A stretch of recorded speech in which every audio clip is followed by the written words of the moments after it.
Nabi Adam alaihissalam.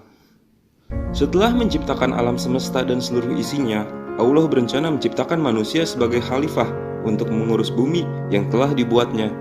Allah kemudian memberitahu para malaikatnya, "Sesungguhnya aku akan menciptakan seorang manusia."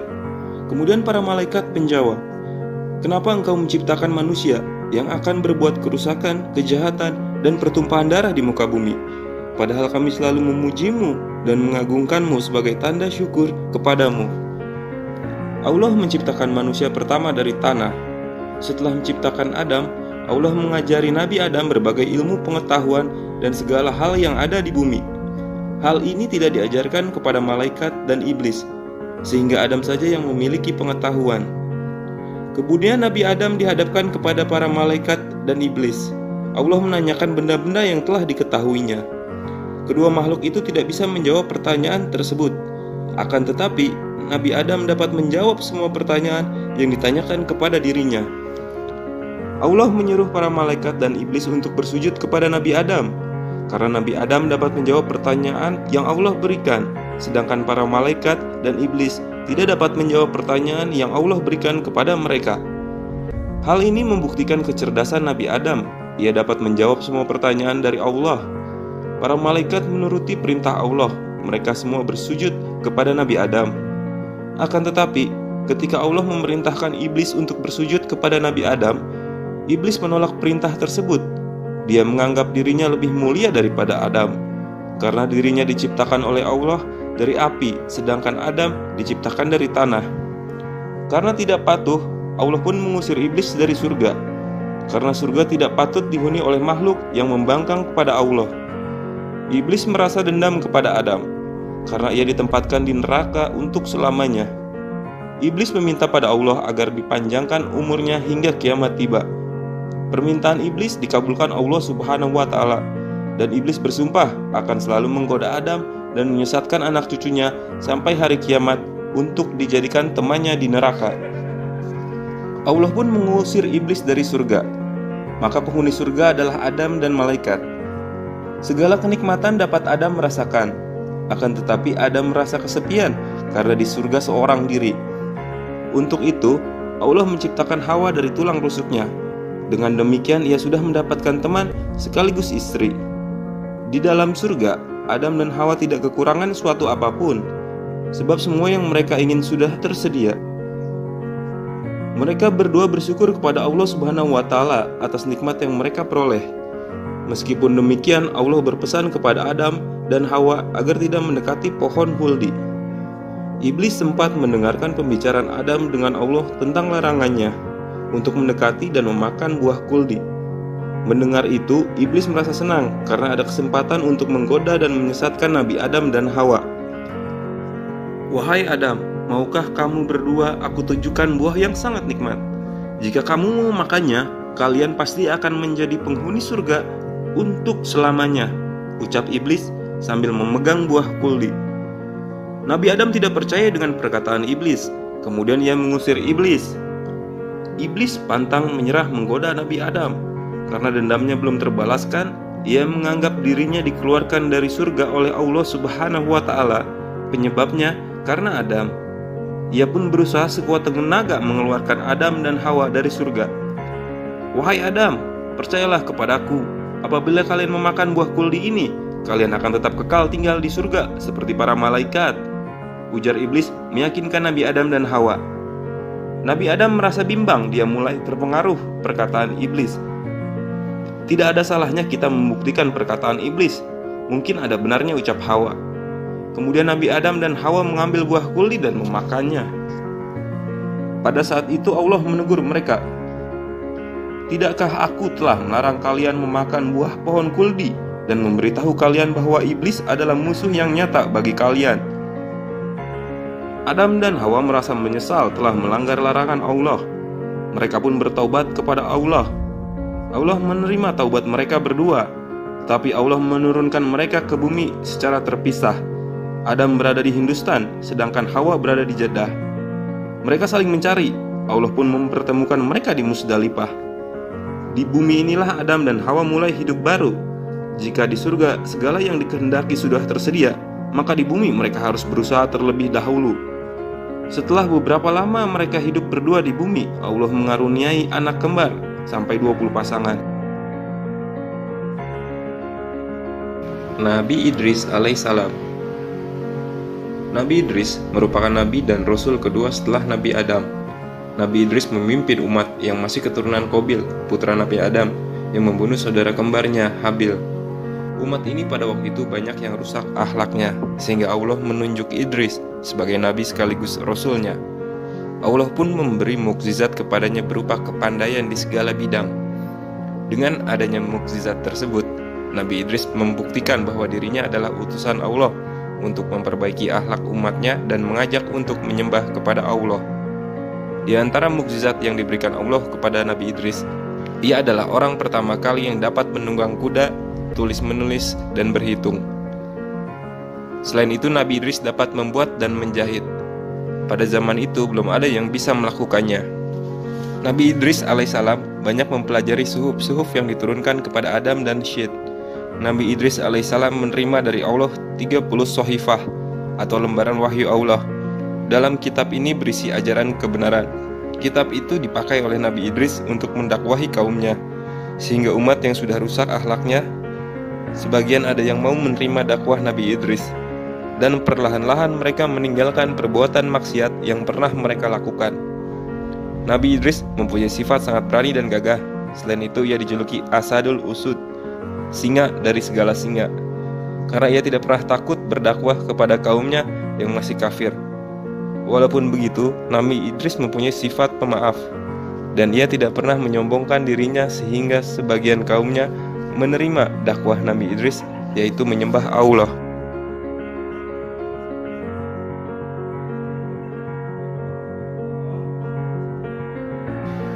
Nabi Nuh diutus oleh Allah untuk memperbaiki akhlak kaumnya yang sangat rusak, sehingga perilaku dan perbuatan mereka mirip seperti binatang.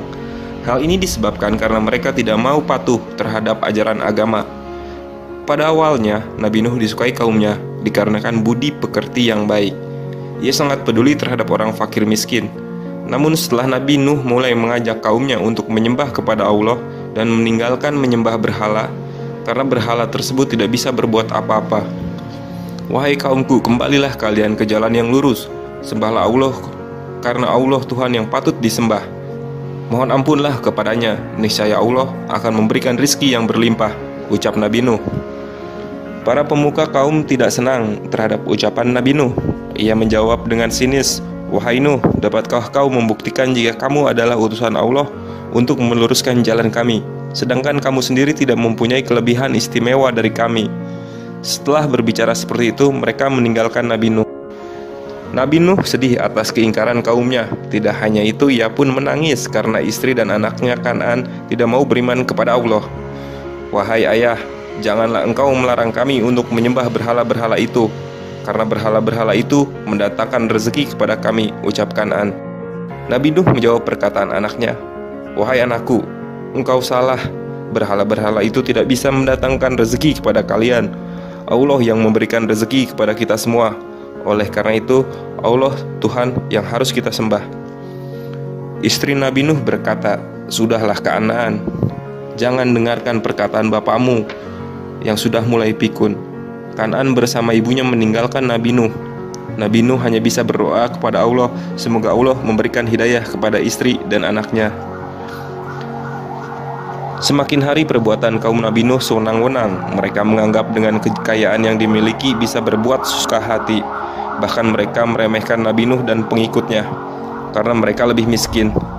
Saat itu harta menjadi ukuran bagi ketinggian martabat seseorang. Para budak diperlakukan bagaikan binatang. Orang-orang miskin hanya dipandang sebelah mata. "Wahai Nuh, jika engkau menginginkan harta, kami sanggup memberimu harta yang banyak, sehingga kamu menjadi orang yang paling kaya. Begitu pula jika kamu menginginkan kekuasaan, kami akan mengangkatmu menjadi pemimpin kami. Namun kamu harus menghentikan dakwahmu," ucap pemuka kaum kafir. Mereka mengira Nabi Nuh akan menerima tawaran mereka. "Sesungguhnya aku berdakwah untuk keselamatan kalian dan tidak mengharapkan imbalan dari kalian.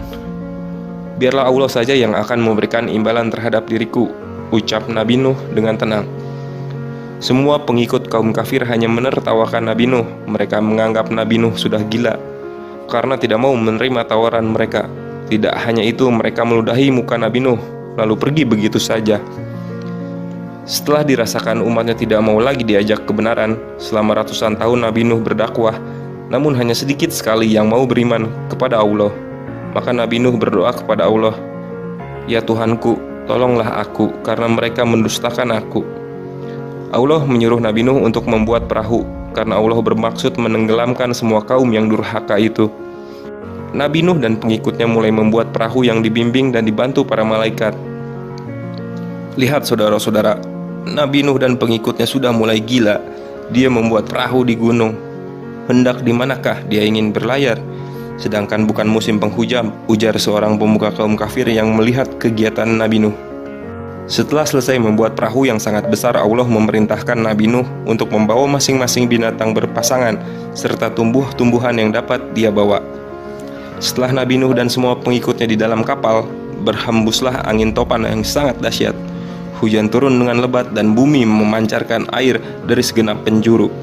Tidak berhenti selama beberapa hari, sehingga air pun bertambah tinggi dan bumi berubah menjadi lautan yang sangat luas. Orang-orang kafir berlarian menyelamatkan diri. Mereka mencari daratan yang lebih tinggi, namun air tetap mengejarnya. Nabi Nuh melihat anaknya Kan'an yang hampir tenggelam. Maka Nabi Nuh memanggilnya, "Wahai anakku, naiklah ke kapal bersama kami. Jangan kau menjadi orang kafir yang ingkar kepada Allah." Kan'an tidak menghiraukan ajakan ayahnya. Ia terus berlari menuju puncak pegunungan, namun air bah segera menenggelamkannya. Setelah semua orang kafir tenggelam, Allah memerintahkan langit untuk berhenti menurunkan hujannya dan menyuruh bumi untuk menelan kembali airnya. Maka surutlah banjir itu. Kapal Nabi Nuh terdampar di gunung Judi. Orang-orang yang bersyukur kepada Allah karena telah menyelamatkan mereka. Nabi Hud alaihissalam. Nabi Hud adalah keturunan Sam bin Nuh. Beliau diutus kepada kaumnya, yaitu kaum Ad yang tinggal di daerah Ahqaf. Kaum Ad mempunyai bentuk tubuh yang besar dan kuat. Mereka juga pandai membuat bangunan-bangunan yang indah dan benteng-benteng yang kokoh. Mereka juga memiliki kebun dan ladang-ladang pertanian yang luas dan subur, sehingga hasilnya melimpah ruah. Namun sayang, kaum Ad sangat durhaka kepada Allah dengan cara menyembah berhala. Wahai kaumku, marilah kita beriman kepada Allah, sebab hanya Dia yang memberikan rezeki dan memakmurkan kehidupan kita. Allah pula yang bisa menghidupkan dan mematikan semua makhluk hidup di muka bumi ini, ucap Nabi Hud dengan tenang. Wahai Hud, saudara kami, kenapa engkau melarang kami menyembah berhala-berhala itu? Karena berhala-berhala itu telah disembah oleh nenek moyang kita, ucap pemuka kaum kafir. Ad dengan sinis melihat sikap kaumnya yang belum mau beriman kepada Allah. Nabi Hud terus mendoakan kaumnya sehingga mendapatkan hidayah. Setelah peringatan-peringatan yang diberikan Nabi Hud tidak dihiraukan oleh kaumnya, yaitu kaum Ad, Nabi Hud menyerahkan semuanya kepada Allah. Walau begitu, beliau tidak pernah bosan untuk mengajak kaum Ad untuk beriman kepada Allah dan meninggalkan berhala-berhala itu sebagai Tuhan mereka. Kaum Ad semakin berbuat kerusakan di muka bumi. Setiap kali mendapatkan peringatan Nabi Hud, mereka selalu berbuat durhaka dan sombong. Bahkan mereka secara terang-terangan menolak untuk mengakui Nabi Hud merupakan utusan Allah.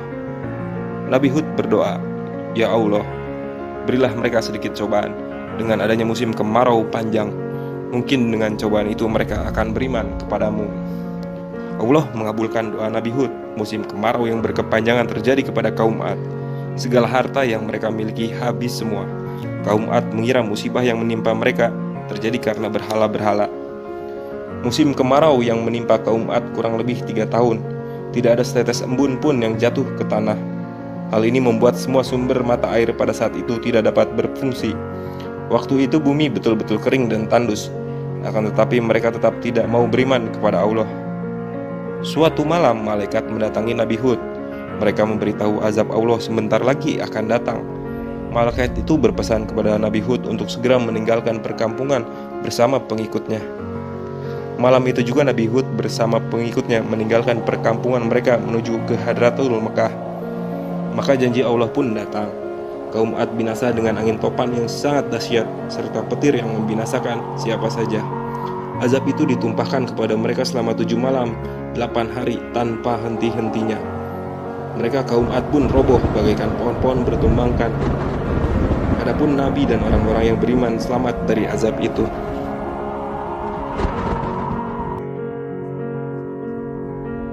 Nabi Soleh alaihissalam. Nabi Soleh diutus oleh Allah untuk mengajak kaum Samud untuk kembali ke jalan yang benar.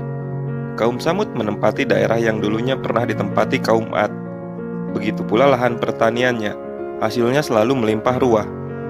Kaum Samud mempunyai keahlian dalam bidang bangunan. Mereka juga sanggup mengukir gunung-gunung untuk dijadikan pemandangan yang indah. Dan mereka juga lebih suka tinggal di tebing-tebing gunung. Namun akhlak yang dimiliki kaum Samud menyimpang jauh dari ajaran kebenaran. Selain itu kaum Samud tidak menyembah Allah, melainkan mereka menyembah berhala-berhala yang mereka buat sendiri. Wahai kaumku, kenapa kalian menyembah batu-batu itu? Berhala-berhala itu tidak bisa berbuat apa-apa untuk kalian. Hanya Allah Tuhan yang kalian patut sembah, ucap Nabi Soleh tenang. Wahai Soleh, janganlah engkau melarang kami untuk menyembah berhala-berhala itu.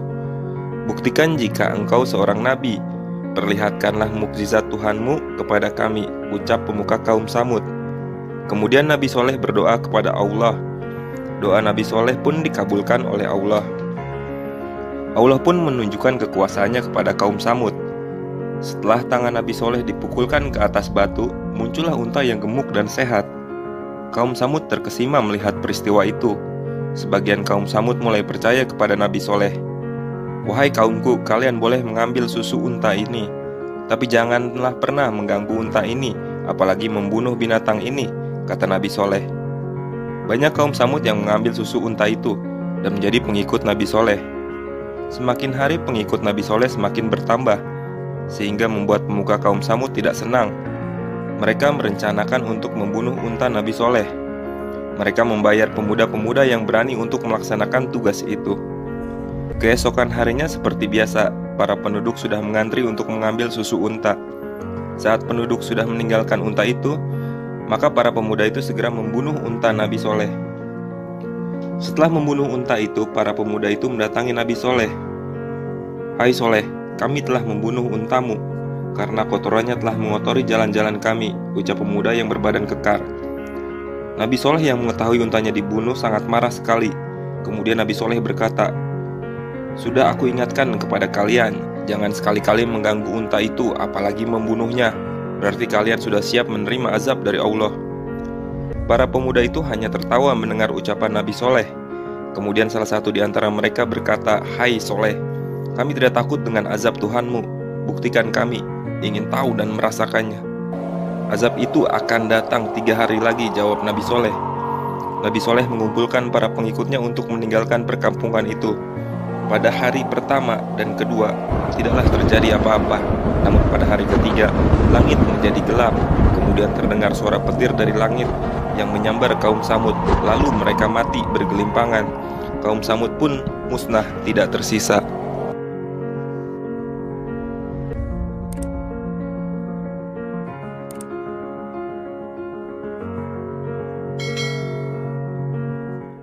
Nabi Ibrahim alaihissalam, bapak para nabi. Nabi Ibrahim alaihissalam adalah anak Azar. Beliau masih keturunan Sam bin Nuh. Nabi Ibrahim lahir di Babilonia.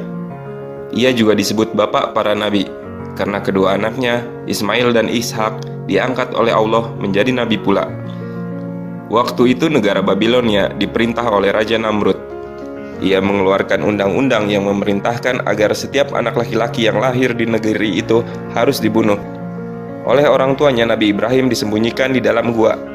Atas izin Allah, Nabi Ibrahim tetap hidup, padahal tidak seorang pun yang memeliharanya. Bila ia lapar dan haus, dihisapnya ujung jari, maka keluarlah air susu. Semenjak kecil Nabi Ibrahim telah terpelihara dari segala perbuatan jahat. Pada usianya yang semakin bertambah, Nabi Ibrahim mulai bertanya-tanya pada dirinya sendiri, mengapa berhala-berhala yang terbuat dari batu dan tak mampu berbuat apa-apa itu disembah dan dipuja-puja oleh kaumnya. Semakin usia bertambah, ia mulai berpikir tentang Tuhannya. Ketika malam tiba, ia melihat bintang terlintas di pikirannya, inilah Tuhanku. Setelah bintang itu lenyap pada waktu siang hari, ia berkeyakinan bahwa bukanlah Tuhan, karena Tuhan tidak akan lenyap. Begitu pula ketika ia melihat matahari, bulan, kedua benda itu tenggelam. Ia berkeyakinan bahwa Tuhan tidak akan pernah mati, karena jika Tuhan mati, selesailah kehidupan di dunia ini. Nabi Ibrahim percaya bahwa Allah yang patut disembah, kemudian ia minta bukti bagaimana Allah menghidupkan orang yang sudah mati. Allah pun menyuruh Ibrahim untuk mengambil 4 burung yang berbeda, lalu cincanglah semuanya. Kemudian taruh di bukit, campurlah daging-daging burung itu, setelah itu panggillah, niscaya burung-burung itu akan datang kepadamu. Ibrahim pun membuktikan yang diperintahkan kepadanya. Ia pun bersujud ketika melihat keajaiban itu. Keimanan Ibrahim semakin bertambah kepada Allah. Pada suatu hari, Raja Namrud beserta pengikutnya berburu. Ketika itu Nabi Ibrahim memasuki tempat berhala-berhala mereka dan menghancurkan semua berhala itu, kecuali satu berhala paling besar yang ia sisakan. Di leher berhala itu dikalungkan kapak yang telah menghancurkan berhala-berhala yang lain. Raja Namrud dan pengikutnya kaget ketika melihat berhala-berhalanya hancur di tempat peribadatan. Marahlah Raja Namrud. Dia langsung menuduh bahwa itu perbuatan Ibrahim yang telah menghancurkan berhala-berhala mereka. Karena Ibrahimlah yang selalu melarang penduduk untuk menyembah berhala-berhala itu. Nabi Ibrahim pun ditangkap dan dihadapkan kepada Raja Namrud. "Hai Ibrahim, kamukah yang menghancurkan berhala-berhala itu?" tanya Raja Namrud. Nabi Ibrahim menjawab dengan tegas, "Bukan aku yang menghancurkannya, tetapi berhala yang paling besar itu yang menghancurkannya." Buktinya kapak menghancur masih tergantung di lehernya. Mendengar jawaban tersebut, Raja Namrud sangat marah karena ia merasa dipermainkan. Namrud berkata, "Mana mungkin berhala itu dapat melakukan seperti yang kau katakan?" Nabi Ibrahim menjawab, "Nah, kalau begitu, mengapa kalian masih menyembah berhala-berhala yang tidak mampu berbuat apa-apa itu?" Mendengar perkataan Nabi Ibrahim, sebagian orang-orang segera menjadi pengikutnya. Hal inilah yang membuat Raja Namrud marah, lalu memerintahkan kepada prajuritnya untuk membakar Nabi Ibrahim. Allah pun menolong Nabi Ibrahim. Api sama sekali tidak membakar tubuh Nabi Ibrahim. Setelah api padam, keluarlah Nabi Ibrahim tanpa cedera sedikit pun. Setelah melihat peristiwa itu, banyak penduduk Babilonia yang menjadi pengikut Nabi Ibrahim. Allah pun memberitahukan kepada Ibrahim dan pengikutnya untuk segera berhijrah ke Palestina, karena Allah akan menurunkan azab kepada Raja Namrud. Lalu Allah pun mendatangkan nyamuk-nyamuk ganas yang menggigit tubuh Raja Namrud dan pengikutnya hingga tewas. Nabi Lut alaihissalam. Nabi Lut diutus oleh Allah ke negeri Sodom, yaitu suatu negeri yang penduduknya sangat durhaka kepada Allah. Mereka menjadikan berhala-berhala itu sebagai Tuhan. Penduduk negeri itu memiliki akhlak yang bejat. Mereka suka merampok, mencuri, merampas hak orang lain, dan menganiaya orang lain. Selain itu, mereka tidak menyukai pernikahan sesama lawan jenis, seperti manusia normal. Tetapi mereka lebih menyukai perkawinan sesama jenis. Wahai saudaraku, sembahlah Allah karena hanya Dia Tuhan yang patut disembah. Dia dapat menolong kalian dari segala kesulitan. Jika kalian mau meminta, seru Nabi Lut di tengah kaum Sodom yang sedang menyembah berhala. Mendengar perkataan Nabi Lut, kaum Sodom pergi begitu saja tanpa menjawab sepatah kata. Semakin hari perilaku kaum Sodom semakin berani melakukan perbuatan maksiat. Mereka juga tidak segan-segan menganiaya pengikut Nabi Lut. Nabi Lut dengan sabar berdakwah kepada kaum Sodom. Ia selalu mengingatkan kepada kaumnya untuk menyembah Allah dan meninggalkan perbuatan maksiat. Tetapi kaum Sodom tidak menerima nasihat Nabi Lut. Malah mereka berkata, "Hai Lut, kami sudah bosan dengan ocehanmu. Hentikan dakwahmu, kalau tidak kami akan mengusirmu beserta pengikutmu dari negeri ini." Nabi Lut yang mendengar ancaman kaumnya tetap tenang. Kemudian ia berkata, "Aku tidak akan menghentikan dakwahku ini karena Allah mengutusku kepada kalian untuk beriman kepadanya." Walaupun ia diusir dari daerahnya, Nabi Lut tetap berdakwah dengan sungguh-sungguh, sehingga kaum Sodom semakin marah.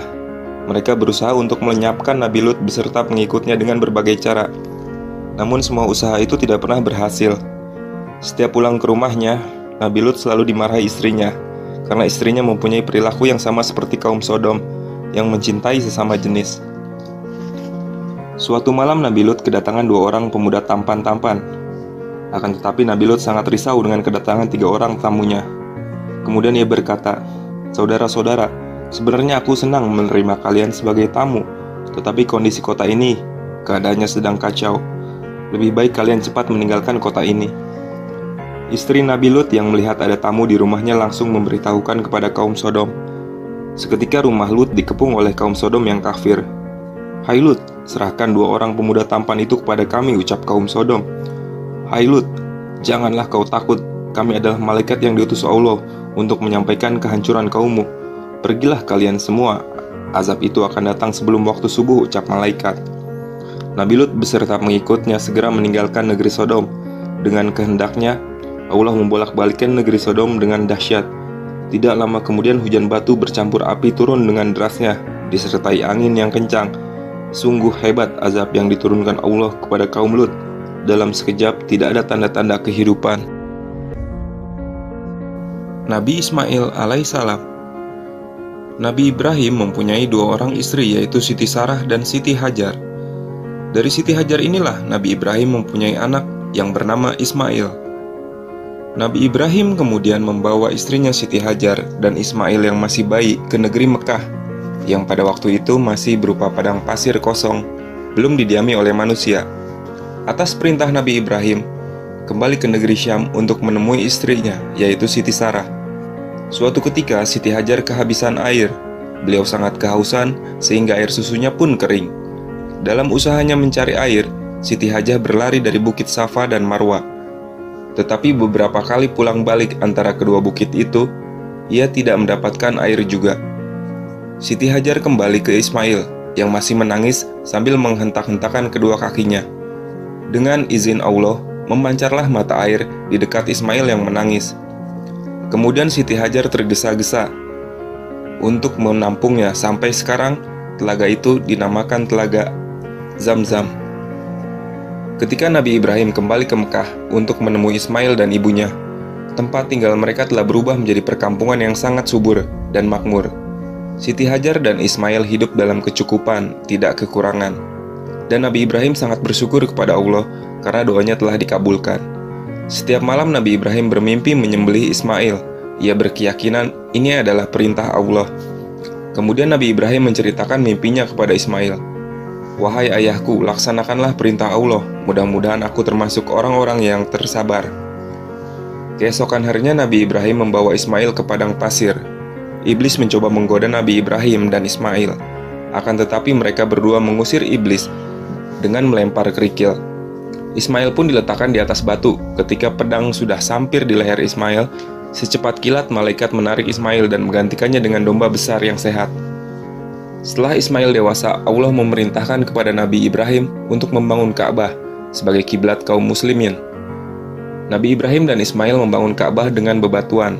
Setelah selesai, Allah memerintahkan kepada Nabi Ibrahim alaihissalam agar mengundang dan mengajak kepada seluruh umat Islam untuk melaksanakan ibadah haji. Nabi Ishak alaihissalam. Nabi Ishak alaihissalam adalah anak Nabi Ibrahim dari Siti Sarah. Ishak berasal dari bahasa Ibrani yang berarti tertawa.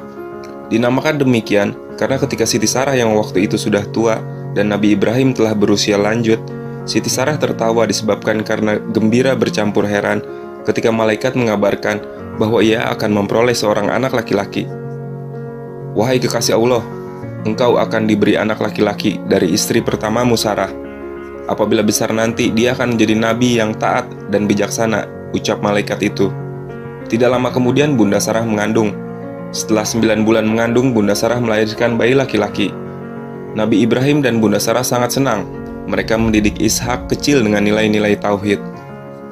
Setelah dewasa, Nabi Ishak tumbuh menjadi pemuda yang soleh dan taat. Dia tidak lupa beribadah kepada Allah.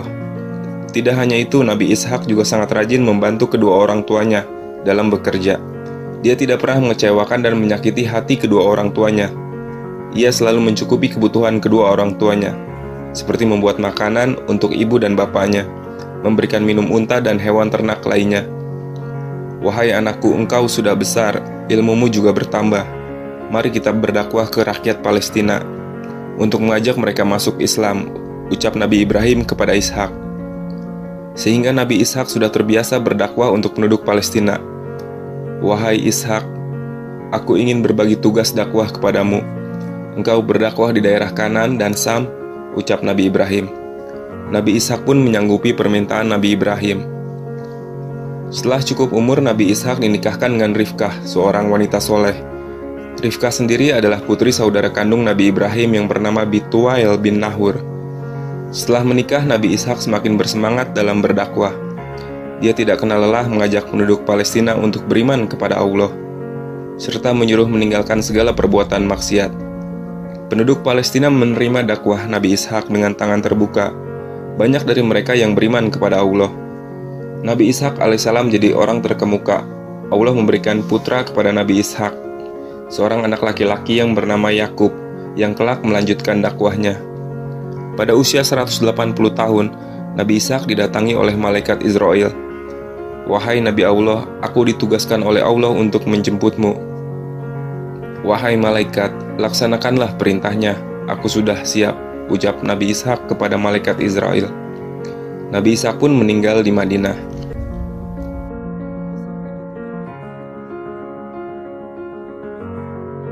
Nabi Yakub alaihissalam. Nabi Yakub adalah anak Nabi Ishak alaihissalam. Nabi Yakub diutus Allah untuk menyeru umat manusia di negeri Kanaan untuk beriman kepada Allah.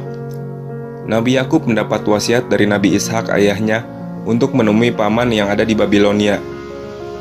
Di perjalanan, Nabi Yakub selalu ditegur oleh penduduk Palestina karena ia terkenal baik hati dan suka menolong antara sesamanya. Pada waktu itu, udara sangat panas sekali, sehingga Nabi Yakub mencari tempat untuk beristirahat. Tidak lama kemudian, ia bermimpi banyak para malaikat yang turun ke bumi. Dalam mimpinya, Allah berpesan, "Wahai hambaku, engkau akan mendapatkan berkah dariku. Kelak keturunanmu akan banyak dan menguasai bumi." Nabi Yakub pun terbangun dari tidurnya. Kemudian ia melanjutkan perjalanannya. Nabi Yakub mempunyai 2 orang istri yang bersaudara, yaitu Laya dan Rahil. Pada saat itu pernikahan seperti itu diperbolehkan, karena pada waktu itu belum dilarang. Dari keempat istrinya itu, Yakub memperoleh 12 orang anak laki-laki. Laya melahirkan Samun, Robin, Lawa, Yahuza, Zabulon, dan Yakusir. Rahil melahirkan Yusuf dan Benyamin. Rahil meninggalkan dunia setelah melahirkan Benyamin, sedangkan dari Balha dan Zulfa masing-masing melahirkan 2 orang anak laki-laki. Anak-anak Yakub ini yang menjadi cikal bakal kabilah-kabilah Bani Israel. Dalam usia lanjut, Nabi Yakub tinggal bersama anaknya, yakni Nabi Yusuf di Mesir. Sebelum meninggal, Nabi Yakub memanggil seluruh anak-anaknya. Kemudian ia bertanya, "Siapakah yang akan kalian sembah setelah aku meninggal?" Dengan serempak mereka menjawab, "Kami akan menyembah Tuhan, Tuhanmu dan Tuhan bapak-bapak engkau, Tuhan Ibrahim, Ismail, dan Ishak, yaitu Tuhan Allah yang Maha Esa, dan kami semua akan tunduk dan patuh kepadanya."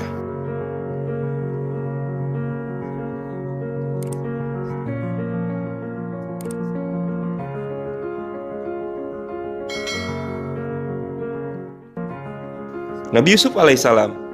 Nabi Yusuf adalah anak dari Nabi Yakub yang mempunyai wajah tampan. Beliau sangat disayang oleh bapaknya, melebihi saudara-saudaranya yang lain, sehingga menimbulkan kedengkian bagi saudaranya yang lain. Suatu ketika Yusuf bermimpi ada 11 bulan dan 11 matahari tunduk kepadanya. Hal ini diceritakan kepada bapaknya, dan bapaknya menjawab, "Hai anakku, hendaknya mimpi itu jangan kau ceritakan kepada saudara-saudaramu. Aku khawatir mereka akan menganiayamu. Sesungguhnya Allah akan melimpahimu dengan kemuliaan." Karena tidak menyukai Yusuf, saudara-saudaranya membuat rencana untuk mencelakai Yusuf. Mereka meminta izin kepada Nabi Yakub untuk membawa Yusuf bermain-main bersama. Mereka berjanji akan menjaga Yusuf dengan sebaik-baiknya. Walaupun berat hati, Nabi Yakub mengizinkannya. Mereka memasukkan Yusuf ke dalam sumur, lalu mereka pulang pada sorenya sambil membawa baju Yusuf yang sudah dilumuri darah buatan. Mereka berkata bohong kepada Yakub bahwa Yusuf telah dimakan oleh serigala. Nabi Yakub yang telah diberitahu oleh Allah bahwa mereka berbohong. Yusuf ditolong oleh musafir yang mau mengambil air di dalam sumur. Lalu musafir tersebut menjual Yusuf ke Kitfir, seorang pejabat negara Mesir. Kebetulan Zulaika istrinya tidak mempunyai anak. Oleh mereka Yusuf dijadikan anak angkat. Yusuf tumbuh menjadi pemuda tampan, sehingga Zulaika jatuh cinta terhadapnya. Pada suatu hari, Zulaika ingin bercinta dengan Yusuf. Yusuf pun menolak ajakan Zulaika. Kemudian ia hendak pergi keluar rumah, akan tetapi Zulaikha mengejarnya dari belakang, sehingga baju Yusuf sobek. Bertepatan itu, Kitfir datang dan melihat apa yang terjadi. Karena takut dan malu, Zulaikha menuduh bahwa Yusuf mau berbuat jahat kepadanya. Tetapi Yusuf menolak tuduhan Zulaikha. Pada waktu itu ada seorang wanita dari keluarga wanita yang baik. Dengan kehendak Allah, bayi itu bisa berbicara dan menjadi saksi. Jika baju Yusuf sobek di depan, maka Yusuflah yang salah. Tetapi jika baju Yusuf sobek di belakang, maka Zulaikha lah yang bersalah. Setelah diperiksa, ternyata baju Yusuf sobek di belakang. Terbukti Zulaikha bersalah. Demi menjaga nama baik keluarga Kitfir, Yusuf rela dipenjara oleh mereka. Pada suatu ketika, Raja Mesir bermimpi melihat 7 ekor lembu yang gemuk badannya, dimakan oleh 7 ekor lembu kurus. Beliau juga melihat 7 tangkai gandum kering kerontang tanpa buah. Baginda Raja menanyakan arti mimpinya kepada seluruh orang yang pandai yang ada di Mesir. Tidak ada yang mampu menakwilkan mimpi raja. Lalu mimpi itu ditanyakan kepada Nabi Yusuf. Ia pun berkata, 7 tahun ini perbanyaklah persediaan makanan, karena kerajaan akan dilanda musim kemarau panjang selama 7 tahun. Lalu siapkanlah bibitnya untuk musim tanam. Lalu akan datang musim hujan yang menyuburkan tanah. Raja pun puas dengan jawaban Yusuf karena masuk akal. Oleh Raja Mesir, Yusuf pun diangkat menjadi Menteri Ekonomi. Apa yang diramalkan Nabi Yusuf pun terbukti. Selama 7 tahun Mesir dilanda musim kering. Ketika datang musim paceklik, negeri Mesir tidak kekurangan bahan makanan. Banyak dari negara lain beramai-ramai meminta bahan makanan ke kerajaan Mesir, termasuk saudara-saudara Nabi Yusuf pun meminta bahan makanan. Saudara-saudaranya tidak mengenali Nabi Yusuf, akan tetapi Nabi Yusuf masih mengenali mereka. Apakah keluarga kalian datang semua ke sini? Tanya Nabi Yusuf. Tidak, adik kami menjaga ayah kami yang sudah tua dan buta, jawab mereka. Setelah memberi bahan makanan kepada saudara-saudaranya, Nabi Yusuf pun memberikan selendang dan menyuruh untuk mengusapkannya kepada ayah mereka yang buta. Setelah sembuh, bawalah semua keluarga kalian ke sini, ucap Nabi Yusuf. Setelah tiba di rumah, mereka langsung menemui ayah mereka dan langsung mengusapkan selendang yang diberikan Nabi Yusuf. Dengan kehendak Allah, Nabi Yakub pun sembuh dan bisa melihat lagi. Nabi Yakub yakin selendang yang diusap ke matanya adalah punya Yusuf. Nabi Yakub bersama anak-anaknya datang ke negeri Mesir. Nabi Yusuf menyambut dengan sukacita. Ia pun memaafkan kesalahan yang pernah dilakukan saudara-saudaranya.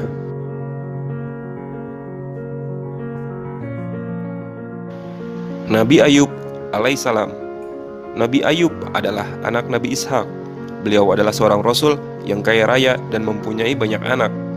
Meskipun kaya raya, namun Nabi Ayub tidak pernah melupakan ibadah kepada Allah. Iblis tidak senang terhadap Nabi Ayub karena ia termasuk hamba-hamba yang soleh. Kemudian iblis meminta izin kepada Allah. Wahai Allah, wajar saja Ayub rajin beribadah kepadamu karena dia memiliki harta yang banyak. Aku yakin kalau Ayub jatuh miskin, dia tidak lagi akan beribadah kepadamu lagi, ya Allah. Izinkan aku menggoda, pinta iblis. Wahai iblis, ketahuilah, Ayub beribadah kepadaku karena dia ikhlas dan hanya mengharapkan ridhoku. Engkau tak akan mampu menggodanya. Aku mengizinkan engkau menggodanya.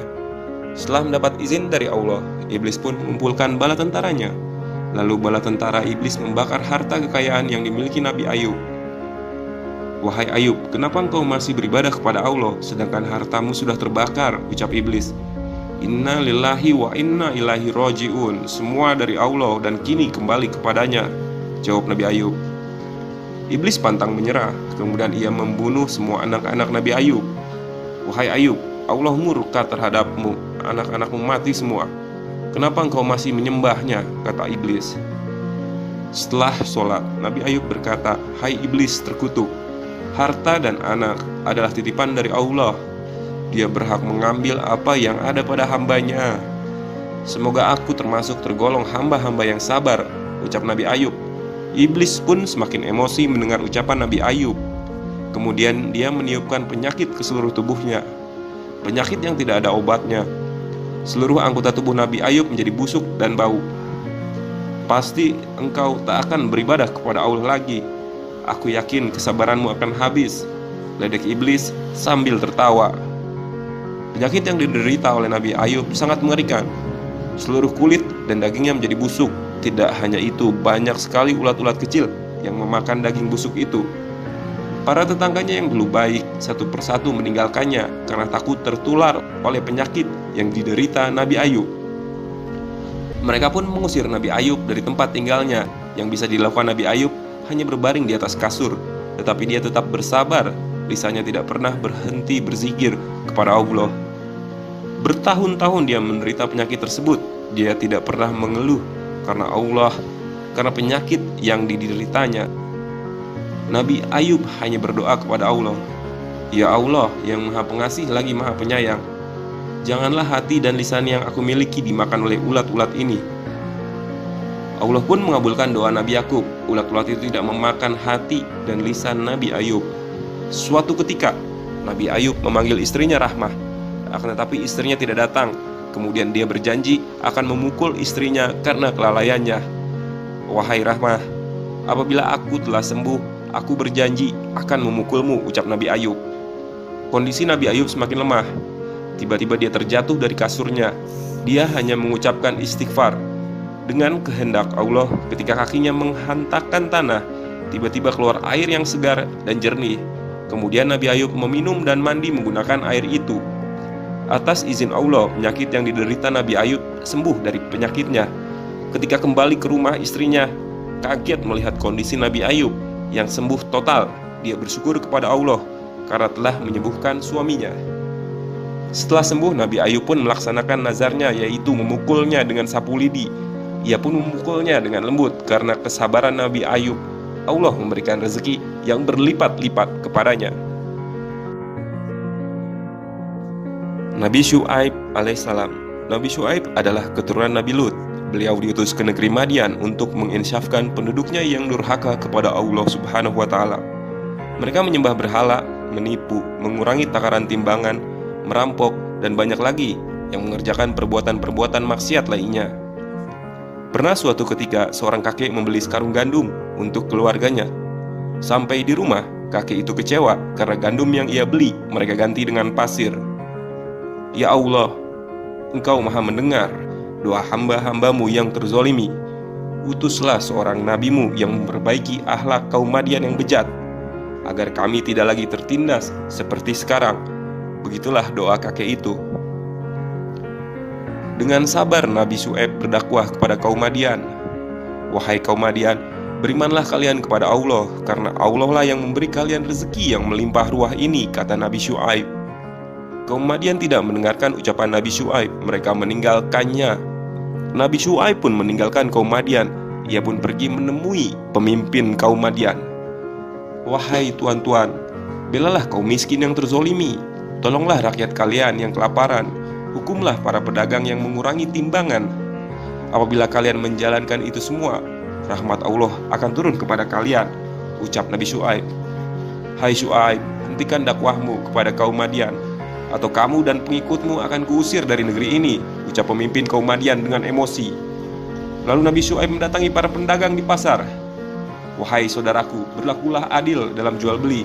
Janganlah kalian mengurangi timbangan, karena Allah tidak menyukai orang yang tidak berlaku adil," ucap Nabi Syuaib. Para pedagang pun tidak mendengarkan nasihat Nabi Syuaib. Perbuatan kaum Madian dalam berbuat maksiat semakin berani. Mereka pun tidak segan-segan menyiksa pengikut Nabi Syuaib. Harta benda mereka dirampas dan dipaksa kembali menyembah berhala. Tidak hanya itu, rumah-rumah mereka dihancurkan. Nabi Syuaib yang melihat ini mencoba untuk memperingati. "Wahai kaum Madian, hentikan perbuatan kalian terhadap pengikutku. Allah akan menurunkan azab kepada kalian, karena kalian termasuk orang yang berbuat zolim," ucap Nabi Syuaib. Kaum Madian pun menentang ancaman yang dikatakan Nabi Syuaib. "Hai Syuaib, datangkanlah azab Tuhanmu, kami ingin merasakannya," ucap kaum Madian. Allah memerintahkan kepada Nabi Syuaib untuk meninggalkan daerah Madian, karena Allah akan menurunkan azabnya. Kaum Madian bergembira karena menganggap telah berhasil mengusir Nabi Syuaib dan pengikutnya. Tidak lama kemudian Allah menurunkan azabnya kepada kaum Madian berupa awan hitam yang menyelimuti seluruh wilayah itu. Awan-awan hitam itu mengeluarkan api yang sangat panas, ditambah suara guntur yang menewaskan seluruh orang-orang kafir itu. Negeri Madian dalam sekejap hancur lebur. Nabi Harun alaihissalam. Allah menyuruh Nabi Musa untuk meninggalkan Bani Israel selama 30 hari. Lalu ia berpesan kepada Nabi Harun, "Wahai Harun, pimpinlah Bani Israel selama aku pergi, karena aku akan menerima kitab Taurat dari Allah." Setelah Nabi Musa pergi, Bani Israel tidak lagi menyembah Allah. Mereka menyembah patung sapi dari emas yang dibuat oleh Samiri. "Wahai Bani Israel, sembahlah patung sapi ini, karena patung sapi ini dapat mengeluarkan suara," ucap Samiri kepada Bani Israel. Kaum Bani Israel pun menyembah patung sapi itu. Mereka menganggap patung sapi itu penjelmaan Allah. Nabi Harun mencoba untuk menasihati Bani Israel. "Wahai Bani Israel, kembalilah kalian ke jalan yang lurus. Hanya Allah Tuhan yang patut kalian sembah, bukan patung sapi itu," ucap Nabi Harun. Hanya sedikit dari kaum Israel yang mau mendengar ajakan Nabi Harun. "Wahai Bani Israel, sembahlah patung sapi ini, karena patung ini adalah penjelmaan Allah. Kalian jangan takut kepada Musa, ia tidak akan pernah kembali ke sini lagi. Sudah lebih dari 30 hari, seru Samiri kepada Bani Israel. Setelah selesai menerima wahyu, selama 40 hari Nabi Musa kembali ke Bani Israel. Ia terkejut melihat Bani Israel sedang menyembah patung emas sapi. Kemudian Nabi Musa menanyakan hal itu kepada Nabi Harun. "Selama kamu pergi, Samiri mengajak Bani Israel untuk menyembah patung sapi itu," ucap Nabi Harun. Musa lalu menemui Bani Israel, lalu ia berkata, "Wahai Bani Israel, apakah kalian sudah lupa siapa yang menyelamatkan kalian dari kejaran Fir'aun?" Tidak ada yang berani menjawab perkataan Nabi Musa. Mereka mengakui kesalahan dan menyesal telah mengikuti ajaran Samiri. Nabi Musa mengusir Samiri beserta pengikutnya yang murtad.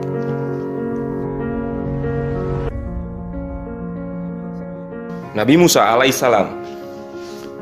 Dahulu kala Mesir dipimpin oleh Fir'aun, seorang raja yang kejam dan menganggap dirinya sebagai Tuhan. Fir'aun memerintahkan kepada seluruh prajuritnya untuk membunuh seluruh bayi laki-laki dari Bani Israel. Kelak, bayi-bayi itu yang akan menghancurkan kerajaan seperti dalam mimpinya. Ketika Musa lahir, Allah memberikan ilham kepada ibunda Musa untuk menghanyutkan anaknya ke sungai Nil. Oleh ibunda Musa, Musa dimasukkan ke dalam peti, lalu peti itu dihanyutkan ke sungai Nil supaya tidak dibunuh oleh Fir'aun. Allah pun menyelamatkan Musa. Musa ditemukan oleh istrinya Fir'aun di sungai Nil. Dari awal Fir'aun mulai curiga bahwa bayi yang dibawa istrinya adalah bayi yang akan menggulingkan kekuasaannya. Musa menjadi seorang pemuda yang taat.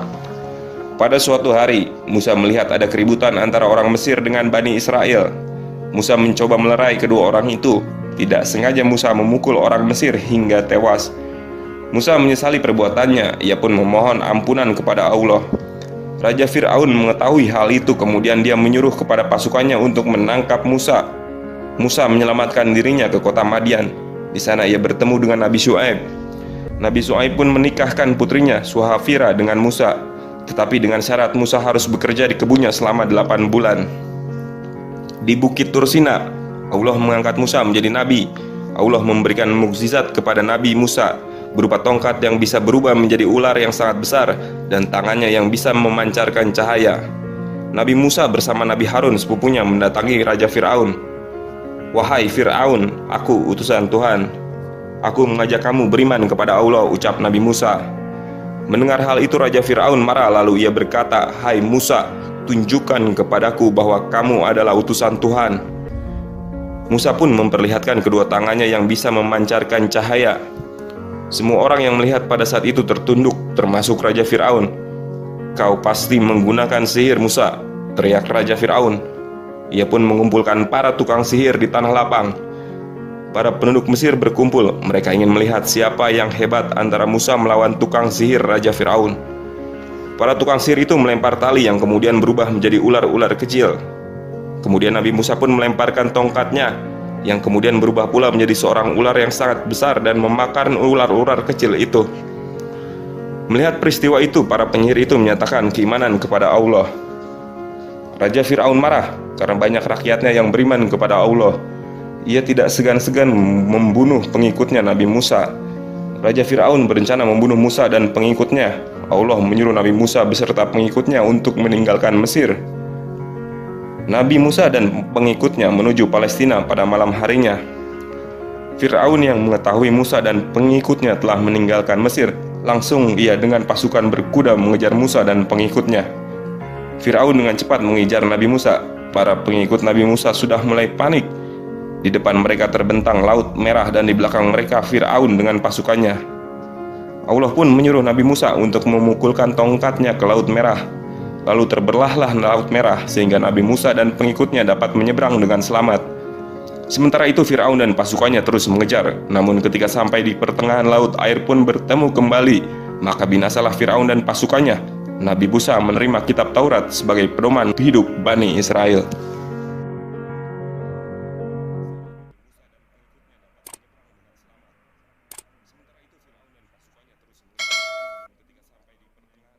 Nabi Ilyas alaihissalam.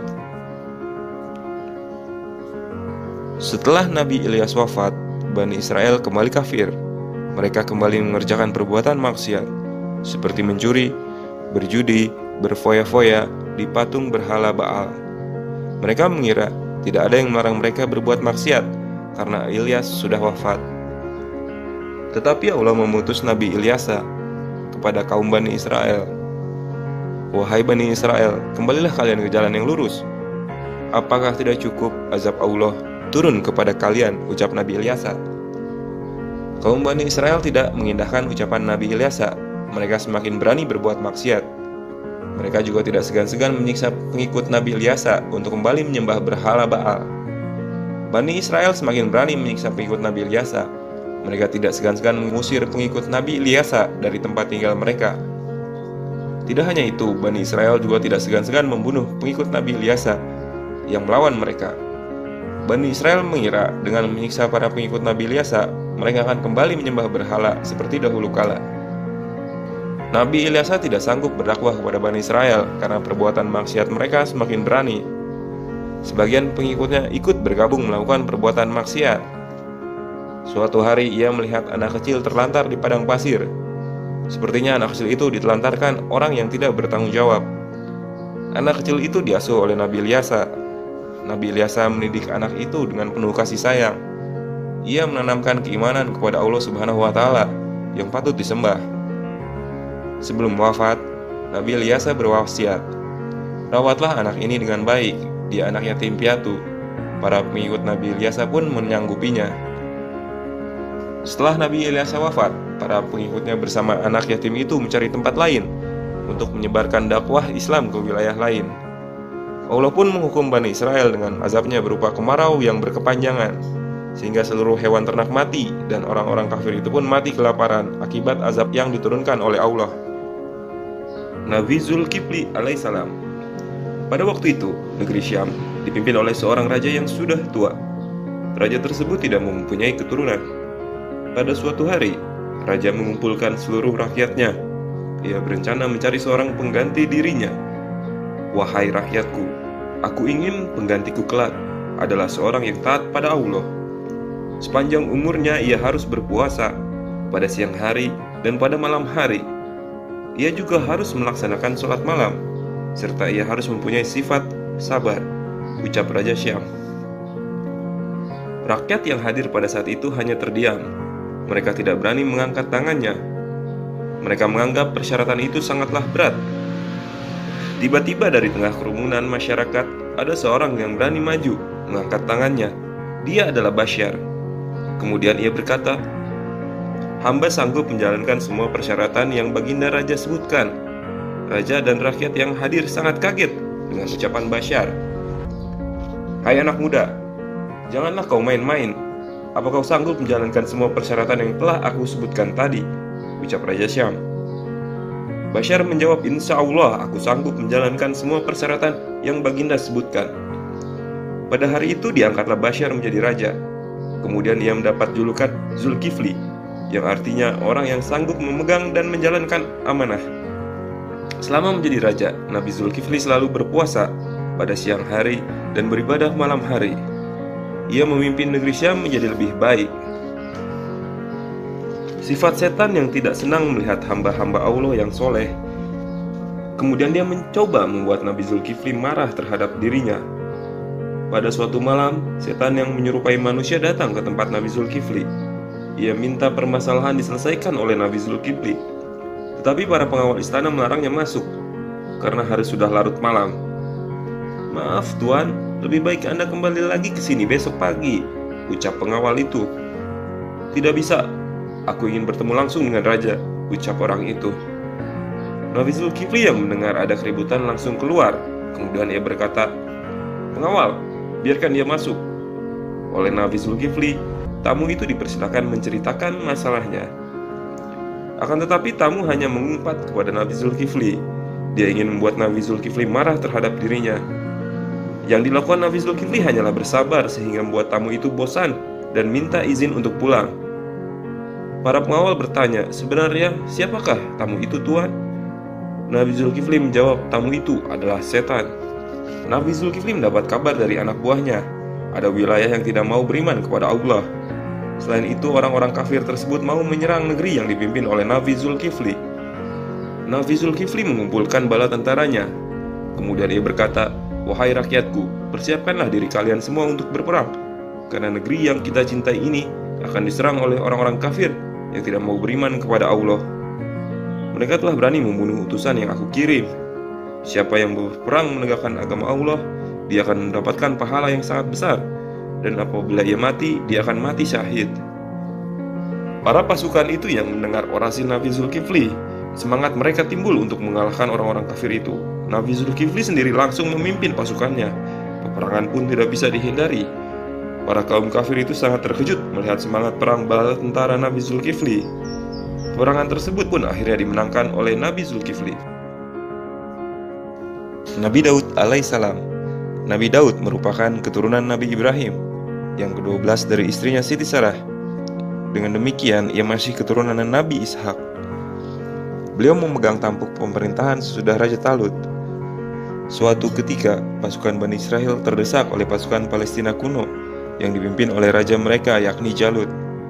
Jalut terkenal dengan bentuk tubuhnya yang tinggi besar. Setiap berperang, ia selalu memenangi peperangan tersebut. Dari Bani Israel tidak ada yang berani menghadapi Raja Jalut. Tiba-tiba dengan gagah berani, Daud maju menghadapi Jalut yang membawa gadanya. Nabi Daud segera mengarahkan ketapel batu ke arah mata Jalut, sehingga Jalut roboh seketika. Bani Israel pun berterima kasih kepada Nabi Daud karena ia telah berhasil mengalahkan Jalut. Kemudian ia dinikahkan dengan putri pemimpin Bani Israel yang bernama Mikhail, yang cantik rupawan. Nabi Daud bersyukur kepada Allah karena telah memberikan rezeki kepadanya. Raja pada saat itu tidak senang terhadap Nabi Daud karena Bani Israel lebih mencintai Nabi Daud daripada dirinya. Timbul sifat iri dalam diri raja tersebut. Dia ingin menyingkirkan Daud. Raja memerintahkan Nabi Daud untuk menaklukkan kota Kanaan. Beliau hanya diberi pasukan yang sedikit supaya tidak mungkin menang. Dalam peperangan itu Allah membantu Nabi Daud untuk memenangi peperangan tersebut. Kemenangan itu tidak membuat raja senang karena Bani Israel lebih membanggakan Nabi Daud daripada dirinya. Raja kehabisan akal, kemudian ia mengusir Nabi Daud dan istrinya. Alangkah terkejut raja melihat seluruh rakyatnya berbondong-bondong mengikuti Nabi Daud. Akhirnya raja memanggil kembali Nabi Daud. Ia mengakui kehilafannya. "Daud, maafkanlah kesalahanku. Sudah sepantasnya engkau menggantikan diriku menjadi raja."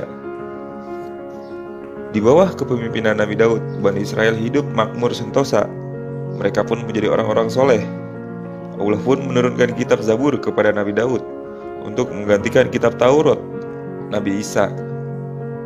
Seluruh alam mendoakan Nabi Daud.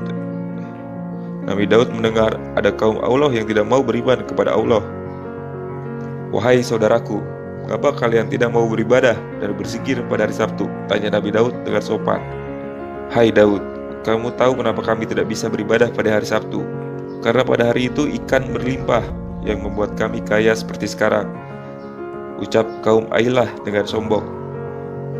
Nabi Daud terus berdakwah kepada mereka, tetapi mereka tidak mau mendengar, bahkan sudah berani mengejek Nabi Daud. Allah memberikan hukuman kepada kaum Ailah berupa ombak yang sangat besar, sehingga menghancurkan kapal-kapal dari mereka, sehingga seluruh kaum Ailah binasa semua. Kemudian Allah memberikan kitab Zabur kepada Nabi Daud. Selain itu memberikan suara merdu kepada Nabi Daud dan mampu melunakkan besi dengan tangannya. Nabi Sulaiman alaihissalam. Nabi Sulaiman naik tahta menjadi raja menggantikan ayahnya Nabi Daud. Allah telah memberikan kecerdasan kepadanya. Ia bisa berbahasa binatang, dapat mengendarai angin, memiliki kekayaan yang melimpah ruah dan dapat memerintahkan jin. Keistimewaan yang dimilikinya tidak membuat ia lupa diri, malah bertambah taat kepada Allah Subhanahu wa Ta'ala. Suatu ketika Nabi Sulaiman melakukan perjalanan dengan rombongannya. Ia melihat dari jauh Raja Semut sedang sibuk untuk menyuruh anak buahnya masuk dalam sarangnya. "Wahai pasukanku, berhentilah sebentar, karena teman-teman kita semut ingin masuk ke dalam sarangnya," ucap Nabi Sulaiman. Raja Semut pun berterima kasih kepada Nabi Sulaiman. Pada suatu hari, burung hudhud melaporkan kepada Nabi Sulaiman bahwa negeri Saba tidak beriman kepada Allah. Tetapi negeri itu menyembah api. Negeri itu dipimpin oleh ratu yang cantik jelita. Nabi Sulaiman menyuruh burung hudhud untuk menyampaikan surat kepada Ratu Balqis. "Aku mengajak dia beriman kepada Allah," ucap Nabi Sulaiman. Burung hudhud langsung pergi ke negeri Saba. Ratu Balqis kaget menerima surat dari seekor burung. Kemudian ia membacakannya di depan para menterinya. "Aku, Sulaiman, Nabi Allah yang Maha Kuasa lagi dan penyayang.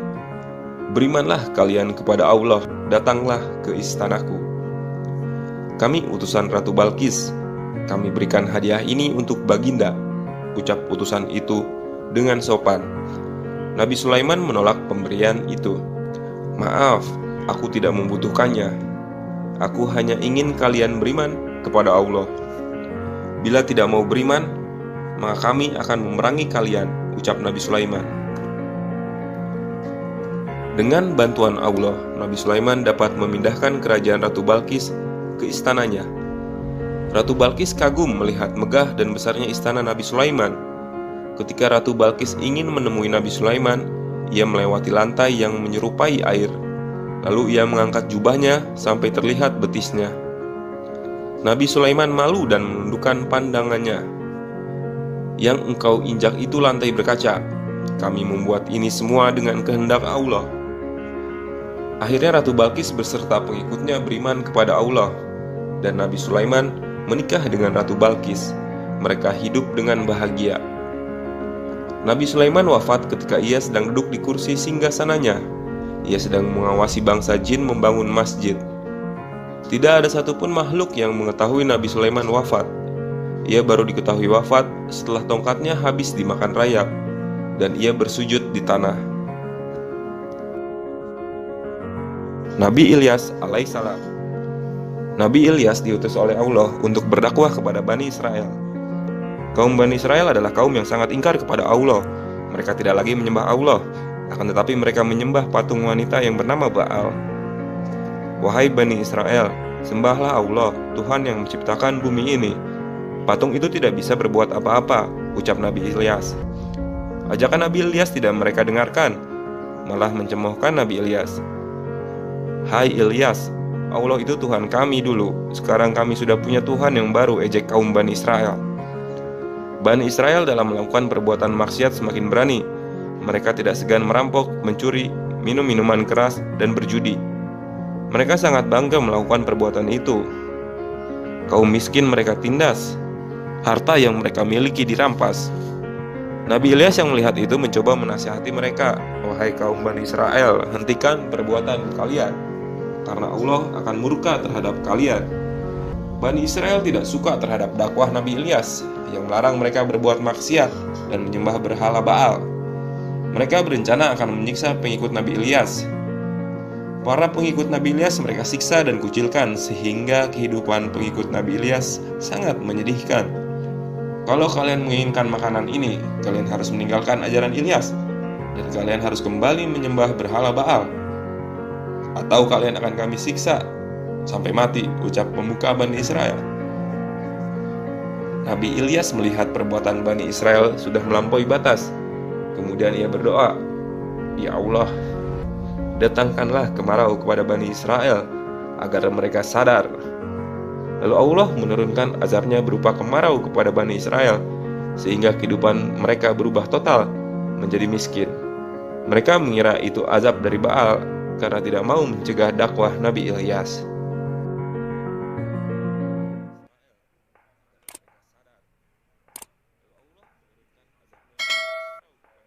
Nabi Yunus alaihissalam.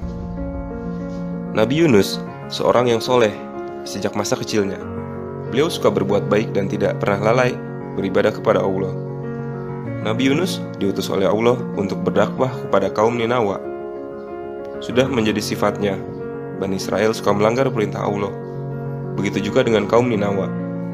Mereka tidak menyembah Allah sebagai Tuhan, tetapi mereka menyembah berhala. Berhala itu diberi nama oleh mereka Ushtar. Wahai kaum Ninawa, sembahlah Allah, karena Dia Tuhan yang Maha Pencipta. Dialah yang menciptakan bumi beserta isinya. Berhala Ushtar tidak bisa berbuat sesuatu apapun untuk kalian, karena dia tidak bisa mendengar, seru Nabi Yunus kepada kaum Ninawa yang sedang menyembah berhala. Tapi kaum Ninawa tidak ada yang menghiraukan perkataan Nabi Yunus. Mereka malah meninggalkan Nabi Yunus. Selama 33 tahun berdakwah kepada kaum Ninawa, pengikut Nabi Yunus hanya beberapa orang saja yang beriman kepada Allah. Tapi Nabi Yunus tidak pernah putus asa. Beliau terus berusaha mengajak kaum Ninawa supaya mau beriman kepada Allah. Tetapi perilaku kaum Ninawa tidak mau berubah. Mereka tetap menyembah berhala, menindas orang miskin, berjudi dan meminum khamar. Wahai kaum Ninawa, jika kalian tidak mau beriman kepada Allah, niscaya Allah akan menurunkan azabnya kepada kalian, ucap Nabi Yunus dengan lantang. Wahai Yunus, kapan datangnya azab Tuhanmu itu? Kami ingin merasakannya, ucap kaum Ninawa. Nabi Yunus pun berdoa, Ya Allah, turunkanlah azabmu kepada mereka, supaya mereka kembali ke jalanmu. Setelah berdoa, Nabi Yunus meninggalkan kaum Ninawa. Allah pun mengabulkan doa Nabi Yunus. Allah menurunkan azabnya berupa badai angin, sehingga membuat batu dan pepohonan berterbangan. Penduduk kaum Ninawa teringat dengan ancaman Nabi Yunus. Mereka pun mencari Nabi Yunus. Wahai Allah, kami bertaubat, kami akan menyembahmu. Ketika Nabi Yunus di atas kapal, tiba-tiba badai datang menghantam kapal yang beliau tumpangi. Sang nahkoda mengambil kesimpulan, ada badai aneh, seperti ada seorang yang tidak diperkenankan berada di kapal ini. Mereka pun mengundi siapa yang namanya keluar, harus menceburkan dirinya ke laut. Tiap diundi, nama Nabi Yunus yang keluar terus-menerus, sehingga dengan berat hati mereka menyuruh Nabi Yunus untuk menceburkan dirinya ke dalam laut. Badai pun tiba-tiba berhenti seketika. Seekor ikan paus yang sudah menunggu dengan mulut yang terbuka. Berhari-hari di perut ikan paus, Nabi Yunus menyesal telah meninggalkan kaum Ninawa. Lalu ia berdoa, La ilaha illa anta subhanaka inni kuntum minaz zalimin. Allah pun memerintahkan paus untuk mengeluarkan Nabi Yunus dari perutnya tanpa terluka. Ia pun terdampar di sebuah pantai. Nabi Yunus kembali ke kaum Ninawa. Mereka menyambut Nabi Yunus dengan gembira dan menyatakan keimanannya kepada Nabi Yunus. Nabi Zakaria alaihissalam. Nabi Zakaria adalah keturunan Nabi Sulaiman. Beliau adalah seorang ulama besar di kalangan Bani Israel. Selama hidupnya beliau selalu melakukan dakwah seperti nabi-nabi lainnya. Ketika usianya semakin bertambah tua, ia semakin gelisah, sebab belum dikaruniai seorang anak dari Allah. Nabi Zakaria mempunyai pikiran jika ia wafat dan tidak ada lagi penerusnya, tentu Bani Israel akan mengalami kehancuran akhlak. Hal inilah yang menjadi pemikirannya. Nabi Zakaria selalu menggunakan waktunya untuk berdakwah kepada kaum Bani Israel. Malamnya beliau berdoa kepada Allah supaya diberikan keturunan. Allah pun mengabulkan doa Nabi Zakaria bahwa beliau akan mendapat keturunan selama 3 hari. Beliau tidak bisa bercakap-cakap kepada kaum Bani Israel. Istri Nabi Zakaria pun hamil dan melahirkan anak laki-laki yang diberi nama Yahya. Dengan diberi anak, Nabi Zakaria semakin semangat dalam berdakwah kepada kaum Bani Israel. Wahai Bani Israel, lawan Romawi yang zalim terhadap kalian, larang Raja Herodus yang ingin menikahi keponakannya, dan kembalilah kalian kepada kitab Taurat sebagai pedoman hidup kalian, ucap Nabi Zakaria. Bani Israel tidak mendengarkan perkataan Nabi Zakaria. Wahai Zakaria, kami sudah bosan hidup sepertimu. Segala perbuatan terus disesuaikan dengan Taurat, ucap Bani Israel. Bani Israel tidak senang terhadap Nabi Zakaria. Mereka melaporkan perkataan Nabi Zakaria kepada Raja Herodus. Wahai Raja Herodus yang kami hormati, Zakaria tidak setuju mengenai pernikahanmu. Setelah mendapat berita itu, Raja Herodus marah besar. Ia menyuruh seluruh pasukannya untuk membunuh Nabi Zakaria. Nabi Zakaria yang mendengar dia akan dibunuh segera melarikan diri. Ia bersembunyi di dalam pohon. tetapi para pasukan Romawi melihatnya. Pohon tersebut mereka potong hingga tumbang. Nabi Zakaria pun mati syahid di jalan Allah.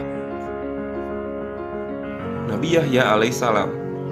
Nabi Yahya adalah anak Nabi Zakaria. Nabi Yahya adalah seorang yang bertakwa dan telah diberi hikmah oleh Allah sejak kecil. Beliau seorang yang berbakti kepada Allah. Allah pun mengutus Nabi Yahya untuk berdakwah kepada kaum Bani Israel. Mereka kembali melakukan perbuatan maksiat seperti berjudi, merampok, mabuk-mabukan, dan menindas orang miskin. Bani Israel meniru kebiasaan buruk bangsa Romawi, karena Bani Israel pernah dijajah oleh bangsa Romawi. Wahai Bani Israel, janganlah kalian meniru kebiasaan buruk orang Romawi, dan janganlah pula kalian meniru pernikahan yang dilakukan oleh Raja Romawi, karena Allah melaknat orang melakukannya, ucap Nabi Yahya kepada Bani Israel. Tetapi Bani Israel tidak mendengarkan perkataan Nabi Yahya. Bani Israel pun melaporkan perkataan Nabi Yahya ke kerajaan Romawi. Wahai yang mulia Herodia, Yahya melaknat pernikahanmu, ucap Bani Israel. Kurang ajar sekali Yahya melaknat pernikahanku, memang dia Tuhan, ucap Herodia, kesal. Herodia meminta kepada Raja Herodus untuk menyiksa para pengikut Nabi Yahya dan Nabi Zakaria. Namun para pengikut Nabi Yahya tetap mempertahankan keimanan mereka. Raja Herodus kesal, dia menyuruh pasukannya untuk membunuh Nabi Yahya. Segala rumah penduduk Bani Israel digeledah dan dihancurkan, tidak ada yang berani melawannya. Nabi Yahya pun bersembunyi di sebuah kebun penduduk Bani Israel. Sedangkan Bani Israel memberitahu bahwa Nabi Yahya bersembunyi di kebunnya. Nabi Yahya terbunuh ketika ia sedang melaksanakan sholat sunat.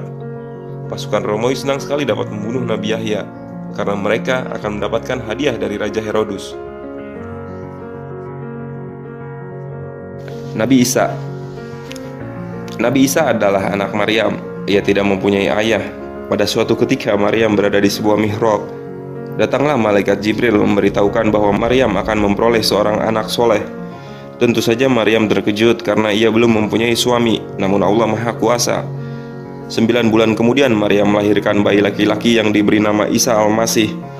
Melihat Maryam mempunyai anak, Bani Israel pun heran.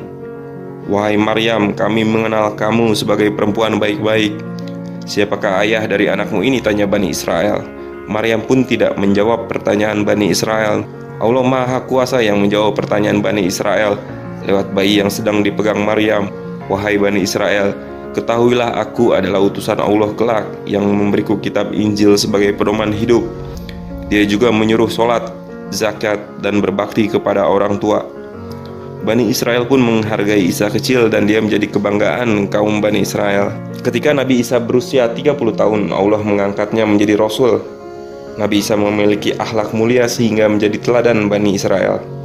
Banyak dari Bani Israel yang mencontoh akhlak mulianya, akan tetapi para pendeta tidak senang terhadap Nabi Isa karena menganggap perkataan mereka tidak akan lagi dihargai dan dihormati oleh penduduk Bani Israel.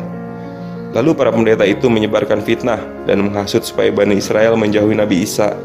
Nabi Isa sedih melihat sifat sebagian kaum Bani Israel yang berubah total.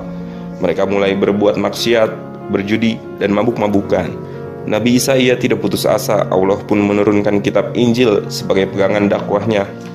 Dalam berdakwah, Allah memberikan mukjizat kepada Nabi Isa. Ia bisa menghidupkan seekor burung dari tanah dan menyembuhkan berbagai penyakit seperti buta dan kista. Sehingga para pengikut Nabi Isa menjadi bertambah banyak. Para pendeta semakin tidak senang terhadap dakwah Nabi Isa. Kemudian mereka menghasut pemimpin Romawi untuk membunuh Nabi Isa. Para pendeta itu menyebarkan fitnah.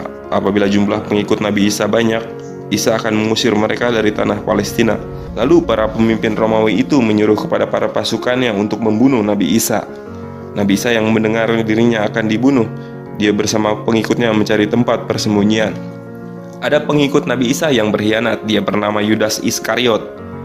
Ia tergiur dengan hadiah yang diberikan oleh pemimpin Romawi. Yudas memberitahukan tempat persembunyian Nabi Isa, tetapi Allah menyelamatkan Nabi Isa dengan mengangkatnya ke langit. Allah pun menyerupakan muka Yudas Iskariot dengan Nabi Isa, sehingga Yudas Iskariot yang ditangkap oleh pasukan Romawi, lalu ia dijatuhkan hukuman mati dan kedua kakinya disalib. Nabi Muhammad SAW. Nabi Muhammad SAW dilahirkan di kota Mekah pada tanggal 12 Rabiul Awal, tahun gajah, atau bertepatan dengan tanggal 20 April 570 Masehi. Ayahnya bernama Abdullah bin Abdul Muthalib, ibunya bernama Aminah. Jelang saat dilahirkan, Nabi Muhammad SAW banyak terjadi peristiwa aneh yang belum pernah dialami oleh manusia. Pada malam kelahirannya, semua berhala yang ada di mana saja jatuh tersungkur dari tempatnya. Api yang sudah ratusan tahun disembah dan dipuja oleh bangsa Persia tiba-tiba saja padam, padahal sebelumnya tidak pernah padam. Ayahnya meninggal dunia ketika Nabi Muhammad masih dalam kandungan ibunya. Pada usia 6 tahun ibunya meninggal dunia, lalu Muhammad diasuh oleh kakeknya Abdul Muthalib. Tidak beberapa lama kakeknya pun meninggal dunia, lalu dibesarkannya oleh pamannya Abu Thalib. Muhammad pun membantu pamannya mengembalakan domba dan berdagang. Karena memiliki akhlak mulia, setiap barang dagangan yang dibawanya selalu habis terjual. Khadijah pun tertarik dengan kepribadian dan kejujuran Muhammad. Lalu ia menyuruh pamannya untuk mengutarakan niatnya menikahi Muhammad. Menikahlah Nabi Muhammad pada usia 25 tahun dan Khadijah pada usia 40 tahun.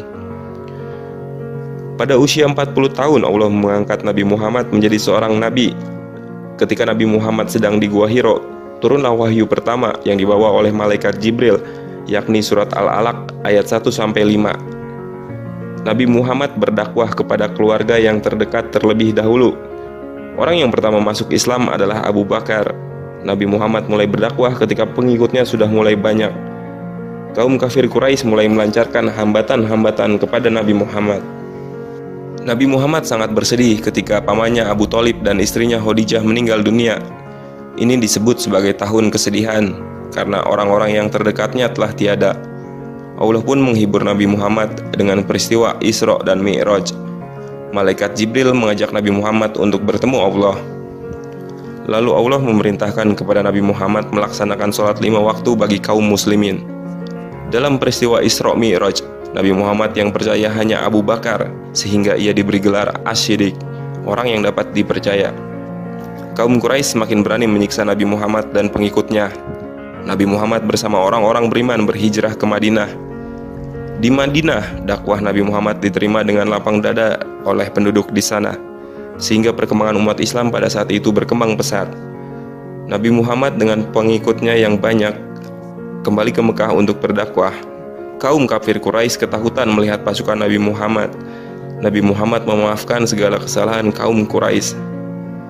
Sebelum meninggal, Nabi Muhammad berpesan kepada para sahabatnya, "Wahai umatku, telah kutinggal 2 perkara. Apabila kalian berpegang teguh, maka kalian tidak akan tersesat. Kedua itu adalah Al-Quran dan hadis." Setelah berdakwah selama 23 tahun, Nabi meninggal pada usia 63 tahun.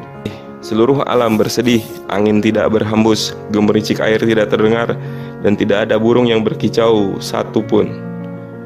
Para sahabat merasa kehilangan seorang pemimpin yang mereka cintai. Mereka tidak sanggup menahan air mata mereka. Ada sebagian sahabat yang tidak percaya Nabi Muhammad wafat. Abu Bakar dengan bijak berkata, "Wahai kaum muslimin, Muhammad adalah manusia biasa. Barang siapa yang menyembah Muhammad, maka dia telah mati. Barang siapa yang menyembah Allah, dia tidak akan pernah mati."